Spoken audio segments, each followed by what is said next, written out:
नीतीश कुमार को संयोजक बनाने की बात लगभग तय हो गई है और अब किसी भी दिन इस बात का ऐलान हो जाएगा कि नीतीश कुमार इंडिया अलायंस के कन्वीनर बन रहे हैं। नीतीश कुमार जैसे ही संयोजक बनेंगे, जेडीयू वाले अभी से उन्हें पीएम का चेहरा दिखा रहे हैं, तो शायद नीतीश कुमार और जेडीयू की ये दलीलें भी होंगी कि कोई इंडिया चेयरपर्सन अपना नियुक्त ना करें और कन्वीनर ही बनाए, तो प्रधानमंत्री मोदी के सामने नीतीश कुमार एक सैद्धांतिक रूप से पीएम के फेस के रूप में खुद को लाना चाहते हैं। नीतीश कुमार आजकल बीजेपी के प्रति थोड़ा सॉफ्ट हो गए हैं। जब जेडीयू की राष्ट्रीय कार्यकारिणी की मीटिंग को संबोधित कर रहे थे तो सबसे पहले उन्होंने निशाने पर लिया था कांग्रेस को। कहा था कि कांग्रेस उनके कामों का प्रचार नहीं कर रही है और ना ही कांग्रेस सीट शेयरिंग में कोई खास दिलचस्पी ले रही है। लेकिन अगर कांग्रेस सबसे बड़ी दल के रूप में आई, 2004 में वो 138 सीट लेकर आई थी और प्रधानमंत्री उसका बना था, अगर कांग्रेस उस आसपास उसके फिगर के पहुंच गई तो कांग्रेस अपना प्रधानमंत्री बनाने की कोशिश करेगी। अगर सहमति नहीं बनी तब एक कॉम्प्रोमाइज़ कैंडिडेट हो सकते हैं। राहुल गांधी ने अखिलेश यादव, तेजस्वी यादव, हेमंत सोरेन, उद्धव ठाकरे, शरद पवार, दक्षिण के नेताओं से और लेफ्ट के नेताओं से भी बात करके करीब करीब सहमत कर लिया है उन्हें नीतीश कुमार को संयोजक बनाने में। इन नेताओं को कोई दिक्कत नहीं है नीतीश कुमार के संयोजक बनने में। नीतीश कुमार को संयोजक बनाकर कोशिशें की जा रही हैं कि वे पलटी न मारे और वे इंडिया अलायंस के साथ लोकसभा चुनाव तक रहें। इसीलिए वो बार्गेनिंग पावर कर रहे थे, प्रेशर पॉलिटिक्स कर रहे थे, जो शायद अब लगता है काम कर गया। और यही पद पाने के लिए नीतीश कुमार ने सारी कोशिशें की थी और बहुत सारे चालें नीतीश कुमार ने चली थी। ये बात बिल्कुल अलग है कि वह हर बार कहते रहे कि मुझे कोई पद नहीं चाहिए, लेकिन नीतीश कुमार अपने राजनीतिक भविष्य के लिए और संयोजक पद के लिए काफ़ी मशक्कत कर रहे थे। नमस्कार, आप देखना शुरू कर चुके हैं फर्स्ट लुक बिहार। मैं सेजल आपके साथ।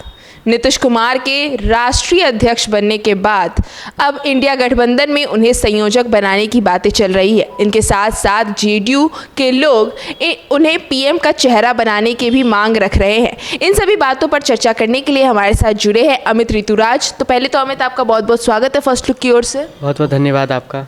तो ऐसी बातें हो रही हैं कि इंडिया गठबंधन में अब नीतीश कुमार को संयोजक का पद दिया जाएगा, तो इसमें अब कितनी प्रक्रिया आगे बढ़ी है, इस पर क्या लगता है? देखिए, सबसे पहले खबर ये आई है कि नीतीश कुमार को संयोजक बनाने की बात लगभग तय हो गई है और अब किसी भी दिन इस बात का ऐलान हो जाएगा कि नीतीश कुमार इंडिया अलायंस के कन्वीनर बन रहे हैं।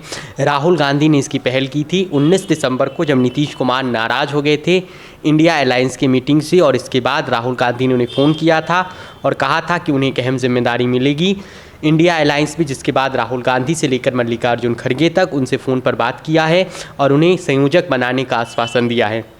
राहुल गांधी ने अखिलेश यादव, तेजस्वी यादव, हेमंत सोरेन, उद्धव ठाकरे, शरद पवार, दक्षिण के नेताओं से और लेफ्ट के नेताओं से भी बात करके करीब करीब सहमत कर लिया है उन्हें नीतीश कुमार को संयोजक बनाने में। इन नेताओं को कोई दिक्कत नहीं है नीतीश कुमार के संयोजक बनने से, लेकिन ममता बनर्जी और अरविंद केजरीवाल की सैद्धांतिक सहमति अभी तक नहीं मिल पाई है और ना ही कांग्रेस नेतृत्व ने ममता बनर्जी और अरविंद केजरीवाल से किसी तरह का संबंध अब तक बातचीत के रूप में किया है कि नीतीश कुमार को संयोजक बनाया जाए। वैसे राहुल गांधी भी अब चाहते हैं कि उन्हें संयोजक बनाया जाए। अब कांग्रेस क्यों चाहती है कि उन्हें संयोजक बनाया जाए, इसके पीछे भी एक खेल है, क्योंकि कांग्रेस पहले नीतीश को संयोजक बनाना नहीं चाहती थी, क्योंकि कांग्रेस को लगता था कि हम ये पद खुद के पास रखें। लेकिन जब ममता बनर्जी ने कहा हम 2 सीट देंगे, बिहार में नीतीश कुमार ने कह दिया हम 5 सीट देंगे, अखिलेश यादव ने कह दिया हम 5 सीट देंगे और महाराष्ट्र में 10 सीटों पर उद्धव की शिवसेना और शरद पवार 10 सीट इन्हें देने के लिए तैयार थे।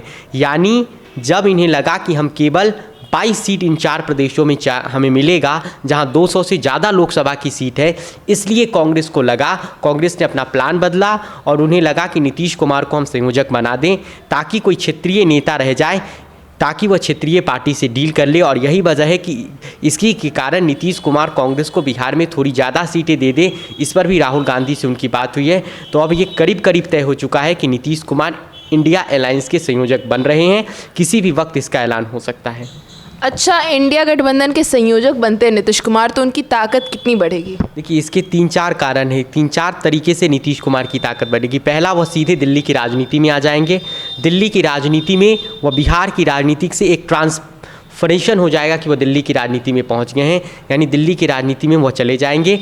दूसरा ये होगा कि नीतीश कुमार जैसे ही संयोजक बनेंगे, जेडीयू वाले अभी से उन्हें पीएम का चेहरा दिखा रहे हैं, तो शायद नीतीश कुमार और जेडीयू की ये दलीलें भी होंगी कि कोई इंडिया चेयरपर्सन अपना नियुक्त ना करें और कन्वेनर ही बनाए, तो प्रधानमंत्री मोदी के सामने नीतीश कुमार एक सैद्धांतिक रूप से पीएम के फेस के रूप में खुद को लाना चाहते हैं। वे कोशिश करेंगे कि अगर मैं संयोजक बन गया तो खुद को पीएम के बरक्स लाकर खड़ा करूं। जेडीयू के नेताओं का इन दिनों का बयान, चाहे अशोक चौधरी ने आज कहा कि टाइगर जिंदा है, रत्नेश सदा ने कल कह दिया था कि नीतीश कुमार 100 कैरेट सोना के व्यक्ति हैं, यानी वो नरेंद्र मोदी को चुनौती दे सकते हैं। तो इस तरीके से संयोजक बनने के बाद एक सैद्धांतिक रूप से, सांकेतिक रूप से वो पीएम मोदी के खिलाफ प्रधानमंत्री का चेहरा हो जाएंगे। तीसरा, सीट शेयरिंग में इनका बार्गेनिंग पावर बढ़ेगा। ये बिहार, यूपी और झारखंड, इन तीनों राज्यों में सीट शेयरिंग का इनका बार्गेनिंग पावर बढ़ेगा। और जब चूंकि ये कन्वेनर बन जाएंगे, तो जब इंडिया अलायंस में सीट बंटवारा की बातचीत अभी शुरू हुई है, कुछ जगहों पर शुरू होने वाली है, तब वहाँ सीट शेयरिंग में भी नीतीश कुमार की अहम भूमिका होगी। और इसी के साथ नीतीश कुमार बिहार के लोगों को भी ये कहेंगे, जो उनके वोटर्स हैं।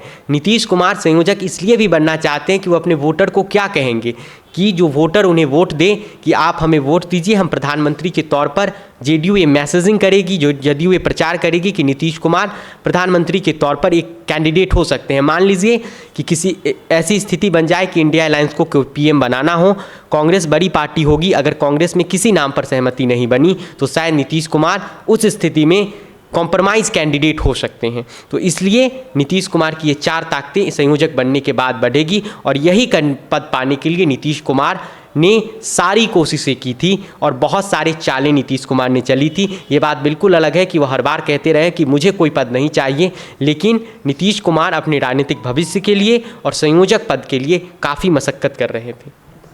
अच्छा, तो ऐसा कहेंगे कि बार्गेनिंग पावर और प्रेशर पॉलिटिक्स वाला नीतीश कुमार का दाव वो काम कर गया? बिल्कुल कर गया है। नीतीश कुमार पहले जेडीयू के राष्ट्रीय अध्यक्ष बने, और उसके अलावा नीतीश कुमार ने अरुणाचल प्रदेश की एक सीट पर, अरुणाचल प्रदेश जेडीयू यूनिट का जो अध्यक्ष है, उसे लोकसभा का कैंडिडेट घोषित कर दिया।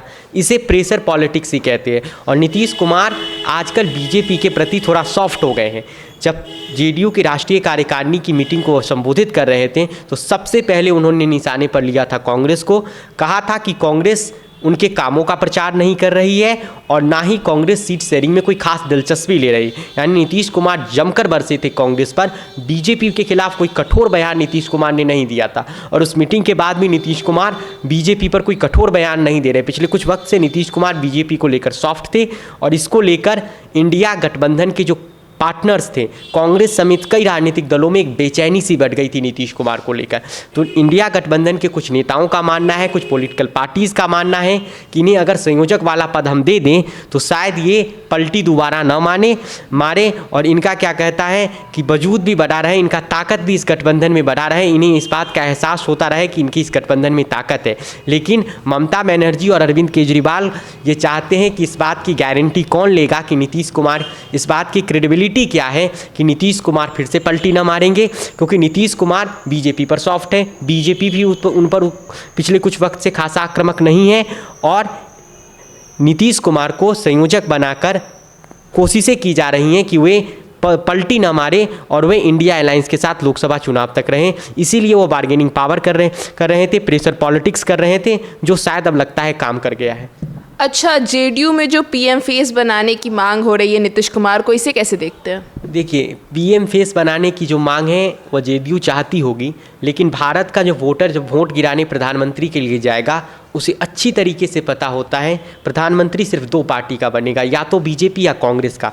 इसके अलावा 6 प्रधानमंत्री भारत में बने हैं, गैर बीजेपी गैर कांग्रेसी, और वह 6 प्रधानमंत्री का कुल कार्यकाल रहा है 6.5 साल मात्र। कोई भी गैर कांग्रेसी प्रधानमंत्री, गैर भाजपा प्रधानमंत्री 5 साल इस देश को प्रधानमंत्री के रूप में नहीं दे सकते हैं। ये भारत का हर वोटर जानता है, खास तौर से जब भारत के 60% वोटर 40 साल से कम उम्र के होंगे, जो 24 में वोट गिराने जाएंगे। उन्हें पता होगा कि या तो प्रधानमंत्री भाजपा का बनेगा और या तो कांग्रेस बनाएगी। अगर कोई क्षेत्रीय दल प्रधानमंत्री बनाती है तो अब तक का जो इतिहास रहा है उसमें से 6 प्रधानमंत्री सिर्फ 6.5 साल रहे, जिसमें मोरारजी देसाई, का 2.5 साल का कार्यकाल रहा था। HD देवगौड़ा करीब 13 महीने तक रहे थे। इसके अलावा चंद्रशेखर का कार्यकाल आप देख लीजिए, बहुत सारे प्रधानमंत्री उसमें 6 महीने से लेकर 1 साल के थे। तो भारत का वोटर ये अच्छी तरीके से जानता है कि प्रधानमंत्री भाजपा के या फिर कांग्रेस के बनेंगे, गैर भाजपाई प्रधानमंत्री की उम्मीद वोटरों को कम है। ये बात अलग है कि नीतीश कुमार इसका प्रचार अपने तरीके से कर ले बिहार में और बिहार में उनको पॉलिटिकल फ़ायदा हो जाए। लेकिन अगर कांग्रेस सबसे बड़ी दल के रूप में आई, पिछ 2004 में वो 138 सीट लेकर आई थी और प्रधानमंत्री उसका बना था, अगर कांग्रेस उस आसपास उसके फिगर के पहुंच गई तो कांग्रेस अपना प्रधानमंत्री बनाने की कोशिश करेगी। अगर सहमति नहीं बनी तब एक कॉम्प्रोमाइज़ कैंडिडेट हो सकते हैं नीतीश कुमार। अच्छा, नीतीश कुमार संयोजक बनते इंडिया अलायंस के तो बीजेपी इससे परेशान होगी या निश्चिंत, या बीजेपी का क्या इस पे प्रतिक्रिया होगी? देखिए, बीजेपी इससे परेशान नहीं होगी, बीजेपी को ये बात सूट करेगी। बीजेपी अगर नीतीश कुमार संयोजक बन जाती है तो परेशान नहीं होगी। उसके कारण है, पहला कि नीतीश कुमार क्षेत्रीय दल से आते हैं। प्रधानमंत्री नरेंद्र मोदी के सामने क्या सीधे तौर से नीतीश कुमार टकरा पाएंगे, ये सवाल होगा। और जैसे ही नीतीश कुमार संयोजक बने, बीजेपी ये कोशिश कर लेगी कि चुनाव को हम नीतीश बनाम मोदी कर लें। और फिर वही बात कि अगर नीतीश कुमार को पीएम के फेस में जैसे ही बीजेपी अपने तरफ से प्रचार के जरिए प्रचारित करेगी, कांग्रेस समेत कई सारे दलों में इसको लेकर खलबली मचेगी और वोटर्स जब वोट डालने जाएगा तब वो दो चेहरों को लेकर जाएगा। वोटर 24 के चुनाव में स्थानीय मुद्दों से ज़्यादा अलग अलग मुद्दों पर वोट डालेगा। एक तरफ राष्ट्रवाद का मुद्दा होगा, एक तरफ हिंदुत्व का मुद्दा होगा, एक तरफ नरेंद्र मोदी का ब्रांड चेहरा होगा और बीजेपी की लोक कल्याणकारी योजनाएं होंगी। और अभी लोकसभा चुनाव से पहले केंद्र सरकार कुछ और बड़ा दांव अगर खेलती है तब अभी अंतरिम बजट आना बाकी है। और इधर वाले जो अलायंस वाले होंगे ये बेरोजगारी, पुरानी पेंशन और महंगाई जैसी स्कीम को लेकर चलेंगे। तो उस कड़ी में अगर नीतीश कुमार को संयोजक बनाई जाती है तो बीजेपी इसको लेकर खुश रहेगी कि वह नीतीश कुमार को जानबूझकर नरेंद्र मोदी के सामने खड़ा कर देगी, जैसे बार बार नरेंद्र मोदी के सामने राहुल गांधी को खड़ा कर देती है और राहुल गांधी हर बार उनके चेहरे के सामने हार जाते हैं, बुरी तरह से पस्त होते हैं। तो ये नीतीश कुमार अगर संयोजक बनते हैं तो इससे बीजेपी को कोई खास दिक्कत नहीं होगी, क्योंकि नीतीश कुमार की सियासी ताकत आज बिहार में तीसरे नंबर की पार्टी जितनी है और वो 15% से ज़्यादा वोट लाते नहीं हैं। पिछली बार उन्हें ज़रूर है कि 89 लाख वोट लोकसभा में मिल गया था। लेकिन अगर नीतीश कुमार संयोजक बनते हैं तो बीजेपी को इससे कोई परेशानी नहीं होगी और बीजेपी नीतीश कुमार के खिलाफ पूरी आक्रामकता से रहेगी और नीतीश को मोदी के सामने लाने की कोशिश करेगी और इससे नरेंद्र मोदी को ही सियासी एडवांटेज मिलेगा। जैसे राहुल गांधी को जानबूझकर बीजेपी मोदी के सामने खड़ा करने की कोशिश करती है प्रचार के जरिए और इससे बीजेपी को फ़ायदा मिलता है चुनाव में। बहुत बहुत धन्यवाद अमित। जैसा कि हमने बात किया अमित से और आपको बताया कि नीतीश कुमार अगर इंडिया अलायंस के संयोजक बनते हैं तो उनसे उनकी पार्टी पे कितना प्रभाव पड़ेगा या फिर बीजेपी की क्या प्रतिक्रिया होगी। अब देखना होगा कि 2024 का जो लोकसभा इलेक्शन होने वाला है इसमें इंडिया अलायंस और एनडीए किस तरह से अपनी भागीदारी निभाती है और इंडिया अलायंस में क्या नीतीश कुमार को पीएम फेस बनाया जाएगा, क्या उन्हें संयोजक का पद मिलेगा, ये भी देखना दिलचस्प होगा। तो इस खबर में बस इतना ही और खबरों के लिए बने रहिए हमारे साथ। हमारे फेसबुक चैनल को लाइक कीजिए, हमारे यूट्यूब चैनल को सब्सक्राइब कीजिए। धन्यवाद।